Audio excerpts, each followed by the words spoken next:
بە بەیاننامەیەک ڕای کۆی سندیکاکانی ناوەندی تەندروستی کە بریتە لە 6 سندیکا بەدەر لە سندیکای کارمەندان ئەم بەیاننامەیە ئاراستەی ڕای گشتی و سەرجەمدام و دەستگاکانی حکوومەت و سەرۆکایەتی پەرلەمان نەکەین بۆ سەرۆکایەتی پەرلەمانی کوردستان، سەرۆکایەتی ئەنجومەنی وەزیران، وەزارەتی تەندروستی سەرجەم توێژەکانی ناوەندی تەندروستی. بەڕێزان، داکۆچیکردن لە مافەڕەواکانی سەرجەم توێژەکانی ناوەندی تەندروستی پێویستی بە یەک هەڵوێستی هەیە کە دوور بێ لە مزایەدە و بڕیاری تاکلایەنە تا بتوانرێت خواستەڕەواکانتان بگات بەدام و دەستگا پەیوەندیدارەکان. لە کاتێکدا فاکتەری سەرەکی بەرەنگاری بوونەوەی پەتای کۆڕۆنا خۆبەخشانی ئەو ناوەندە بووە.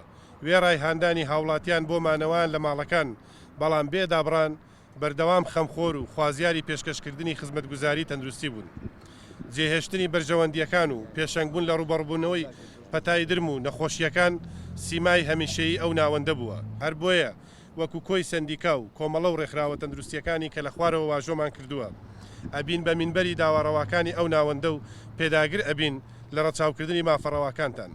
بەڕێزان، وەک هەڵوێست و دەستپێک کارکردن لەو ناوەندەدا ڕادەگرین کە بە زۆنی سارد ئەژمار دەکرێت بە ڕەچاوکردنی شوێنە هەستیارەکان بەو هیوایەی کە بە زووترین کات گوێبیستی وەڵام و هەڵوێستی ئەرێنی حکوومەت بین کە پڕاوپڕی ماندووبوونی ئەو سێکتەرە بێ لە پێدانی موچە و دامەزراندنی گرێبەست و خۆبەخشان. لە کۆتاییدا کۆمەڵانی خەڵک دڵنیا ئەکەینەوە کە لە ڕێگەی تیمەکانەوە بە هێڵی گەرم لە خزمەتی نەخۆشدا دەبین.